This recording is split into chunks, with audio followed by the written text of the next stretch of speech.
તમે tune in કર્યું છે 89.6 FM રેડિયો રાજકોટ અને હું છું આપનો પ્રિયમ. આપણે ત્યાં ઉજવણીનું બહુ મહત્વ છે. તમે જુઓ, અલગ અલગ વાર તહેવારે સારા પ્રસંગે આપણે બધા ઉજવણી કરતા હોઈએ છીએ. એક આદર્શ જન્મદિવસની ઉજવણી શું હોઈ શકે? કદાચ આપણે ક્યાંક ફરવા માટે જાય, ઘરમાં કેક કટિંગ કરીએ, નજીકનાઓને બોલાવીએ, સેલિબ્રેશન કરીએ. પણ જે કશુંક પામેલા વ્યક્તિત્વ છે, જેને ઈશ્વરે કંઈક સવાયું આપ્યું છે, વૈચારિક રીતે સમૃદ્ધ લોકો છે, એના માટે આ ઉજવણીના રસ્તાઓ કંઈક અલગ હોઈ શકે. તાજેતરમાં જ આવતીકાલે એટલે કે 9 માર્ચના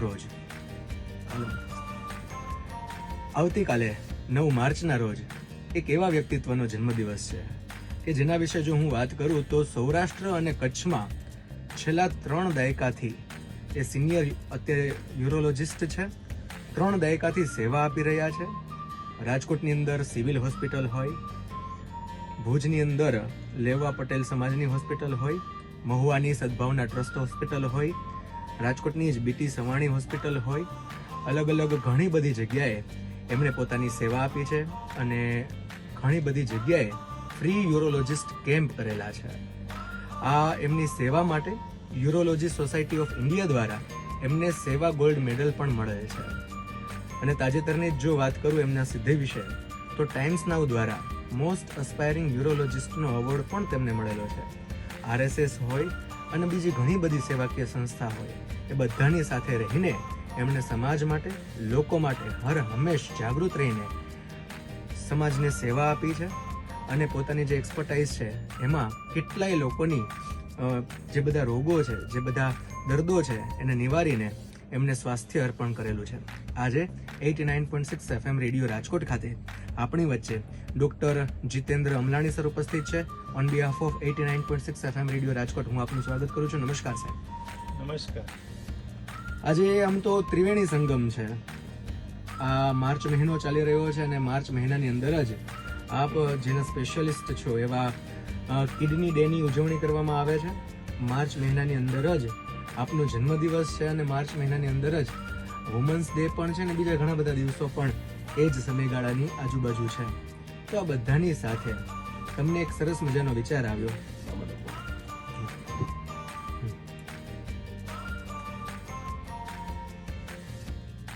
અને આ જ માર્ચ મહિનાની અંદર જેમનો જન્મદિવસ છે અને એ જન્મદિવસ ઉપર જેમણે વિચાર કર્યો કે આપણે કંઈક જે ક્ષેત્ર સાથે જોડાયેલા છીએ એ ક્ષેત્રમાં કંઈક સવાયું મળે અને લોકોને એનો લાભ થાય, એમ વિચારીને એક સરસ મજાના વિચાર સાથે એમને પોતાના જન્મદિવસ ઉપર બ્લડ ડોનેશન કેમ્પનું આયોજન કરેલું છે. તો આપણે સરને જ પહેલાં આવકારીએ અને એમને જ પૂછીએ કે આ વિચાર એમને ક્યાંથી આવ્યો અને કઈ રીતનો આખો આ બ્લડ ડોનેશન કેમ્પ છે એની માહિતી આપે અને આપણે લોકોને કહીએ કે વધુમાં વધુ બ્લડ ડોનેશનમાં આપણે જોડાઈએ અને લોકો સુધી પહોંચીએ. આવતીકાલે એટલે કે તારીખ 9 માર્ચ 2025ના રોજ ડોક્ટર જીતેન્દ્ર સર અમલાણીનો બર્થડે છે અને એના ઉજવણીના ભાગરૂપે એક સરસ મજાના નિઃશુલ્ક કિડની નિદાન કેમ્પ અને એક મહારક્તદાન કેમ્પનું આયોજન નિષ્ણાંત urologist doctor Jitendra Amlani sir, doctor Pratik Amlani sir, doctor Jigen Gohel sir તેમજ ડોક્ટર ધ્રુતિ મેમના સહયોગથી આ સરસ મજાના કેમ્પનું આયોજન કરવામાં આવેલું છે. અને આ આખો જે કેમ્પ છે એની એક બ્રીફ આપણે સરને વિનંતી કરીએ કે આપે, જેથી કરીને લોકોને ખ્યાલ આવે કે આ કેમ્પની અંદર શું હશે અને શું ફાયદા થવાના છે. 9મી માર્ચે આપણે કિડની નિદાન કેમ્પનું આયોજન કરેલું છે કે જેમાં યુરોલોજીને લગતા એટલે કે પેશાબને લગતા, કિડનીને લગતા, પ્રોસ્ટેટને લગતા કંઈ પણ કોઈ પ્રશ્નો હોય તો એ દર્દીઓનું નિદાન કરીને, નિઃશુલ્ક નિદાન કરીને અને જરૂરી હશે એ બધી તપાસો કરવામાં આવશે અને સાથે સાથે યોગ્ય સારવાર અને જેમને પણ કંઈ ઓપરેશનની જરૂર હશે તેને ખૂબ જ રાહત દરે આ ઓપરેશનો પણ કરવામાં આવશે. તો ખાસ જે કોઈ પણ એ દિવસે બતાવવા આવે તો સાથે પોતાના જૂના બધા રિપોર્ટ લઈને આવે તો સારવારની અંદર અમને અનુકૂળતા વધારે રહેશે. તો આ નિઃશુલ્ક કિડની નિદાન કેમ્પ આવતીકાલે થવાનો છે. સમય છે સવારે 9 વાગ્યાથી 1 વાગ્યા સુધી, યુરોકેર હોસ્પિટલ, વિદ્યાનગર મેઇન રોડ ખાતે. અને આ વિશ્વ કિડની દિવસ આ માર્ચ મહિનાની અંદર ઉજવવામાં આવતો હોય છે. તો સર એના ઉપર થોડોક પ્રકાશ નાખો કે કઈ રીતે હોય છે વિશ્વ કિડની દિવસ, શા માટે ઉજવવામાં આવે છે અને ક્યારે હોય છે જનરલી? 2006 થી વિશ્વ કિડની દિવસ ઉજવવાનું શરૂ થયું છે અને દર વર્ષે માર્ચ મહિનાના બીજા ગુરુવારે આ વિશ્વ કિડની દિવસ કોઈને કોઈ સ્પેશિયલ થીમથી ઉજવવામાં આવે છે. અને સમગ્ર વિશ્વમાં કિડનીના રોગ અંગે અવેરનેસ ફેલાય. કિડનીના રોગ અત્યારે આપણે જાણીએ છીએ કે કૂદકે ને ફૂસકે વધતા જાય છે. ભારતમાં સવિશેષ પ્રમાણમાં કિડનીના રોગનું પ્રમાણ જોવા મળે છે. તો આ રોગને અટકાવવા માટે સામાન્ય જનમાનસમાં અવેરનેસ ફેલાય, એની પ્રોપર સારવાર થાય અને એ રોગને પ્રિવેન્ટ કરી શકીએ એ માટે આ દિવસ ઉજવવામાં આવે છે.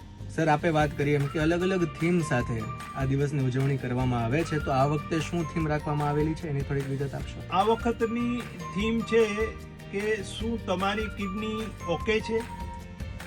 તમારી કિડનીના પ્રશ્નો માટે તમે જાગૃત છો? અને આપણે સૌએ આપણી કિડની સ્વસ્થ રાખવાની છે. આ થીમ સાથે આ દિવસ આ વર્ષે ઉજવવાનું નક્કી થયેલું છે. આ થીમ સાથે વિશ્વ કિડની દિવસની ઉજવણી ઠેર ઠેર જગ્યાએ થઈ રહી છે.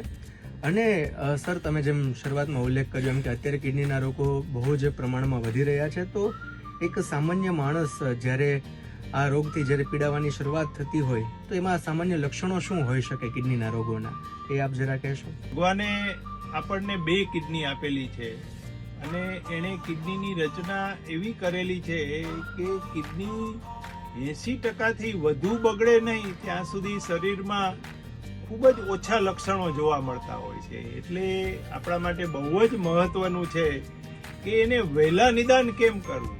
ખાસ કરીને જો કિડનીમાં પથરી થઈ હોય અથવા તો કિડનીમાં ઇન્ફેક્શન થયું હોય તો આપણને શરૂઆતમાં ખબર પડે છે. પરંતુ બાકીના જે કિડનીના પ્રશ્નો છે એ ખૂબ જ લેટ સ્ટેજમાં આપણને ખ્યાલ આવતા હોય છે. અને ખાસ કરીને કિડનીના લક્ષણોમાં પેશાબનું ઓછું આવવું, શરીરમાં સોજા, પગમાં સોજા, ફેસ ઉપર સોજા, ભૂખ ઓછી લાગવી, કળતર થવી, નબળાઈ લાગવી, સાંધાઓમાં દુખાવો થવો, થાક લાગવો, કામમાં રુચિ ન થવી, આવા બધા લક્ષણો જોવા મળે છે. આના કારણો શું હોઈ શકે સર? આ બધા લક્ષણો જે આવે, રોગ જે થાય, એક જનરલ એક કોઈ કારણ હોય કે મેજોરિટી આ લીધે કિડનીના રોગો થતા હોય? ભગવાને આપણી કિડની આપણા લોહીને સાફ કરવા માટે અને શરીરની ગંદકી દૂર કરવા માટે બનાવેલી છે. સાથે સાથે એ કિડનીની અંદર આપણા હાડકાં મજબૂત રહે, આપણે લોહીના અમુક ઘટકો બને અને આપણું બ્લડ પ્રેશર અને એ બધું નિયમિત રહે એના માટેની કિડનીના એવા સ્ત્રાવો થતા હોય છે. એટલે કિડનીની બીમારી થાય એટલે શરીરના બધા અંગોમાં કંઈક ને કંઈક પ્રશ્નો થવાને લીધે આવા લક્ષણો જોવા મળતા હોય છે. સાહેબ આ તો વાત થઈ રોગોના લક્ષણોની અને એના કારણોની, પણ આપણી જે કિડની છે એ સ્વસ્થ રહે તો એ બાબત માટે આપણે શું શું સાવચેતી રાખવી જોઈએ એ અંગે આપના શું સૂચનો છે? આપણી કિડની સારી રહે એટલા માટે બહુ મહત્વના સૂચનોમાં ખાસ કરીને આપણું બ્લડ પ્રેશર નિયમિત રહેવું જોઈએ. આપણને જો ડાયાબિટીસ હોય તો ડાયાબિટીસનો કંટ્રોલ પણ પૂરેપૂરો રાખવો જોઈએ. આ 2 વસ્તુ કિડની બગાડવા માટે બહુ મહત્વના છે. તો એના ઉપર નિયમિત ચેકઅપ કરી અને ખૂબ જ ધ્યાન આપવું જોઈએ બધાએ. એ ઉપરાંત આપણા ખોરાકમાં મીઠું આપણે ઓછું લેવું જોઈએ. આપણા શરીરને હાઇડ્રેટેડ રાખવું જોઈએ. એટલે કે આપણા શરીરમાં જરૂરી પાણી મિનિમમ દરેક વ્યક્તિએ 2 થી 2.5 લીટર પાણી એટલે કે 8 થી 10 ગ્લાસ રોજનું પાણી પીવું જોઈએ. હા, કિડની બગડી હોય તો પાણીનું પ્રમાણ ઓછું કરવાનું હોય, પણ સ્વસ્થ માણસે 8 થી 10 ગ્લાસ પાણી નિયમિત રીતે પીવું જોઈએ. પોતાનું કોઈ પેઇન કિલર દવાઓ જ્યારે ત્યારે ના લેવી જોઈએ. એ કિડની બગાડવામાં બહુ મહત્વનું કામ કરે છે. આપણા ખોરાકમાં લીલા શાકભાજી, ડ્રાય ફ્રૂટ, તાજા ફૂડ ફળો વધારે લેવા જોઈએ.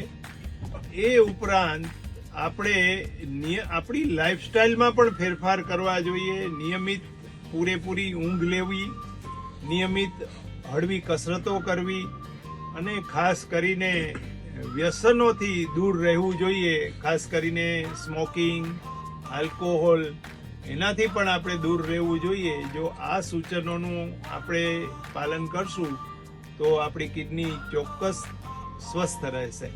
તો આ નિઃશુલ્ક કિડની નિદાન કેમ્પની સાથે સાથે જેમ આપણે અગાઉ વાત કરી એમ અગાઉ ઉલ્લેખ કર્યો એમ એક મહા રક્તદાન કેમ્પનું પણ આયોજન કરવામાં આવેલું છે. યુરોકેર હોસ્પિટલની સાથે રાષ્ટ્રીય સ્વયંસેવક સંઘ પ્રેરિત ડોક્ટર હેડગેવાર જન્મ શતાબ્દી સેવા સમિતિ, શ્રીમદ રાજચંદ્ર ફાઉન્ડેશન, વિનયભાઈ જસાણી, સુરશ્રી સાંસ્કૃતિક ચેરિટેબલ ટ્રસ્ટ, કિરીટભાઈ રાજપરા અને સદભાવના માનવ સેવા ટ્રસ્ટ સહયોગ આ બધાના સહિયારા સહયોગથી એક સરસ મજાના બ્લડ ડોનેશન કેમ્પનું પણ આયોજન કરવામાં આવેલું છે.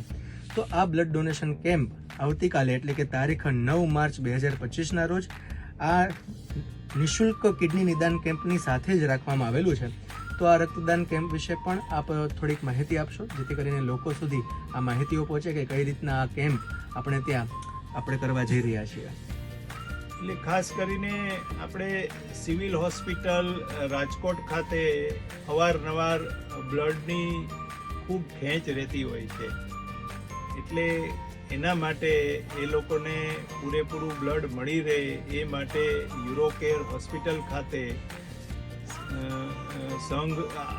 રાષ્ટ્રીય સ્વયંસેવક સંઘ પ્રેરિત ડોક્ટર હેડગેવર સેવા સમિતિ, એ ઉપરાંત શ્રી વિનયભાઈ જસાણી અને અન્ય સંસ્થાઓ સાથે ભેગા થઈને આપણે આ રક્તદાન કેમ્પનું આયોજન કર્યું છે.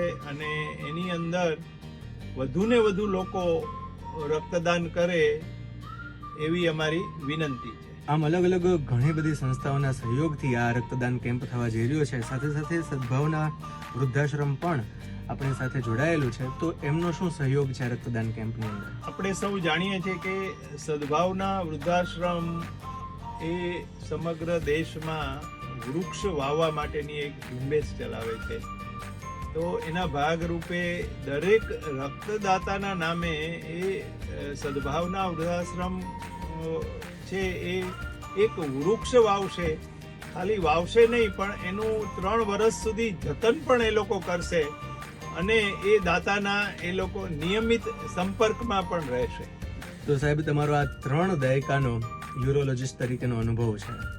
તો આ 3 દાયકાના નિચોડ સ્વરૂપે તમારું શું કહેવું છે કે સ્વસ્થ કિડની માટે આપણે શું શું બાબતોની સાવચેતી રાખવી જોઈએ, એ અંગે આપનું શું સૂચન છે? આપણા સૌરાષ્ટ્ર અને કચ્છમાં પથરી અને પેશાબના રોગોનું સવિશેષ પ્રમાણ દેશમાં જોવા મળે છે. તો ખાસ કરીને આપણી કિડની સ્વસ્થ રાખવા માટે આપણે ઘણી બધી બાબતોનું ધ્યાન રાખવું જોઈએ. ખાસ કરીને આપણે આપણી પાણી પીવાની જે આદતો છે એમાં ફેરફાર કરવો જોઈએ. ઘણી વખત આપણે પાણી ઓછું પીતા હોઈએ છીએ. તો પથરી અટકાવવા માટે આપણે ઓછામાં ઓછું 8 થી 10 ગ્લાસ પાણી સમગ્ર દિવસ દરમિયાન પીવું જોઈએ. અને ક્યારે પણ આપણો પેશાબ પીળો ન આવવો જોઈએ. હર હંમેશ સફેદ પેશાબ આવે એનું આપણે સતત ધ્યાન રાખવું જોઈએ. અને જો પીળો પેશાબ આવે તો સમજવું કે આપણે ઓછું પાણી શરીરમાં પીધું છે, તો આપણું પાણીનું પ્રમાણ આપણે વધારવું જોઈએ. અને સાથે સાથે આપણે પાણી સાથે લીંબુનો પણ પ્રયોગ વધારવો જોઈએ. એ લીંબુ પાણી સાથે લેવાથી આપણો પેશાબ આલ્કલાઇન પેશાબ થશે, તો એને લીધે આપણા શરીરમાં પથરી થવાની શક્યતાઓ ઓછી થશે. લીંબુ પાણી કહું છું એટલે એનો અર્થ એવો નથી કે આપણે લીંબુ શરબત પીવા. લીંબુ શરબતમાં કાં ખાંડ આવે અને કાં મીઠું આવે, એ બંને શરીર માટે નુકસાનકારક છે. એટલે ખાસ યાદ રાખવાનું છે કે લીંબુનું પાણી અથવા તો લીંબુ સીધું સેવન કરવું એ જરૂરી છે. આ ઉપરાંત જો આપણને ડાયાબિટીસ હોય, બ્લડ પ્રેશર હોય, તો એની નિયમિત સારવાર કરવી જોઈએ. અને ખાસ કરીને આપણે મેડિકલ સ્ટોરમાંથી દુખાવાની દવાઓ ઘણીવાર ડૉક્ટરના પ્રિસ્ક્રિપ્શન વગર પણ ખાતા હોઈએ છે, તો એનાથી દૂર રહેવું જોઈએ. કારણ કે આ દવાઓ કિડની બગાડવામાં ખૂબ જ મહત્વનો ભાગ ભજવે છે. અને એ ઉપરાંત આપણને કોઈ વ્યસન હોય, તમાકુ, સિગરેટ, આલ્કોહોલ, તો એ પણ જો આપણે ઓછું કરશું અથવા તો બંધ કરશું તો આપણી કિડની ખૂબ જ સ્વસ્થ રહેશે. અને સાથે સાથે આપણી ડે ટુ ડે લાઈફસ્ટાઈલમાં પણ જો આપણે ફેરફાર કરશું, આપણે પૂરતા પ્રમાણમાં ઊંઘ લઈશું, લીલા શાકભાજી, તાજા ફળો, ડ્રાય ફ્રૂટ ખોરાકમાં વધુ ને વધુ લેશું, તો આપણી કિડની ખૂબ જ સ્વસ્થ રહેશે. અને ખાસ નિયમિત રીતે હળવી કસરતો કરશું તો આપણું શરીર પણ સારું રહેશે અને સાથે સાથે આપણી કિડની પણ સારી રહેશે. તો મને લાગે છે આપણે હર હંમેશ આપણી કિડની સ્વસ્થ રાખવા માટે મેં જે સૂચનો આપ્યા એનું જો પાલન કરશું તો કિડની તો સ્વસ્થ રહેશે જ, પણ સાથે સાથે આપણું શરીર પણ સ્વસ્થ રહેશે. તો આ બધી વાતોનું ધ્યાન રાખીશું તો આપણે એક સ્વસ્થ કિડની અને એક સારું શરીર પામી શકીશું. તો માટે ખાસ જેટલા પણ લોકો અત્યારે સાંભળી રહ્યા છે એ બધાને એક આહ્વાન કરવાનું છે કે આવતીકાલે વધુમાં વધુ પ્રમાણમાં આપણે તો જઈશું. આપણે કદાચ રોગ હોય કે ના હોય પણ આપણે ચેકઅપ માટે પણ જઈશું, જેથી કરીને સરે જેમ શરૂઆતમાં ઉલ્લેખ કર્યો એમ કે કિડનીના રોગો 80% સુધી ન થાય ત્યાં સુધી આપણને ખ્યાલ નથી આવતો. માટે ચેકઅપ પણ જરૂરી છે. આપણે તો જશું અને આપણી સાથે બીજા 10 લોકોને પણ દોરીશું કે આ નિઃશુલ્ક કિડની નિદાન કેમ્પનો આપણે લાભ લઈએ. અને સાથે સાથે ઈશ્વરે જે આપણને આપ્યું છે, એક સારું શરીર આપ્યું છે, તો આપણે રક્તદાન કરીએ, ક્યાંક ને ક્યાંક કોઈકના જીવનનું કારણ બનીએ. અને આપણે ત્યાં તો આંગણે ચીંધવાનું પણ પુણ્ય હોય છે. એટલે માટે કદાચ જો આપણે નથી કરી શકતા, જે લોકો સ્વસ્થ છે એ કરી શકે છે, એવા 10 લોકોને લઈને આવીએ, જેથી કરીને વધુમાં વધુ એક સમાજમાં સારું કામ થાય, જરૂરિયાતમંદોને આ રક્ત મળી રહે. જે લોકોને ક્યાંક ને ક્યાંક આ કિડનીના દર્દથી, ક્યાંક રોગથી પીડાઈ રહ્યા છે, એમને એક સારી એવી સારવાર મળે. માટે વધુમાં વધુ આપણે બધા એટલે બધા આવતીકાલે યુરોકેર હોસ્પિટલ વિદ્યાનગર મેઇન રોડ ખાતે આ કેમ્પની અંદર સવારે 9 વાગ્યાથી 1 વાગ્યા સુધીમાં પહોંચીને આ સરસ મજાની આપણે સારવાર અને સાથે સાથે એક સેવાનું કામ કરીશું. માટે વધુમાં વધુ લોકો જોડાશું. અને ખાસ ડૉક્ટર સાહેબ આપ અમારા આંગણે આવ્યા અને આ સરસ મજાની આખી માહિતી આપી અને આ સરસ મજાનું કામ, આ સરસ મજાની સેવા આપ સમાજ માટે કરી રહ્યા છો, એ બદલ 89.6 FM રેડિયો રાજકોટ આપને ખૂબ ખૂબ શુભકામનાઓ પાઠવે છે. આપના જન્મદિવસ માટે પણ શુભકામનાઓ પાઠવે છે અને ખાસ આભાર વ્યક્ત કરે છે કે આપે આપનો કિંમતી સમય કાઢીને આ સરસ મજાના કાર્યક્રમોની વિગત અમારા સુધી પહોંચાડી, આપની એક્સપર્ટાઇઝ અમારી સાથે શેર કરી, જેથી કરીને વધુમાં વધુ લોકો સુધી આ માહિતી પહોંચી અને ક્યાંક ને ક્યાંક આપણે કોઈકના માટે એના દર્દોની રાહત અને દવા બન્યા છીએ. તો માટે ફરી એકવાર આપનો ખૂબ ખૂબ આભાર કે આપે આપનો સમય કાઢીને અમારી સાથે બધી વાતો શેર કરી. ધન્યવાદ સાહેબ. ધન્યવાદ.